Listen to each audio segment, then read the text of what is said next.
मित्रांनो, काय तुम्हाला SWP माहित आहे? जर आज तुमचं वय 40 वर्ष असेल तर तुम्ही वेल सेटल्ड आहात. आजपासून 15,000 प्रमाणे जर तुम्ही SIP लावली तर 60व्या वर्षी तुमची गुंतवणूक असेल 36 लाख रुपये आणि एकूण तुमच्याकडे जमा झालेले असतील जवळपास 1.5 करोड रुपये. कारण की 12.5 ते 13% आपल्याला म्युच्युअल फंड इंडस्ट्री देते आहे, असा मागील काही वर्षांचा आपल्याकडे डेटा आहे. एकूण 1.5 करोड मधून तुम्हाला काय करायचे की 25 लाख रुपये बाजूला करून घ्यायचे इमर्जन्सी फंड म्हणून आणि 1.25 कोटी रुपये तुम्हाला SWP मध्ये टाकायचे आहेत.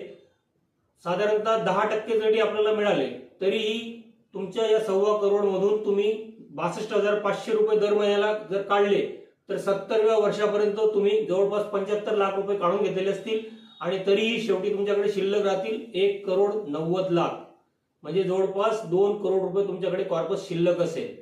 तर अशा पद्धतीने हे SWP कार्य करत असते. अधिक माहितीसाठी आम्हाला संपर्क करा. धन्यवाद.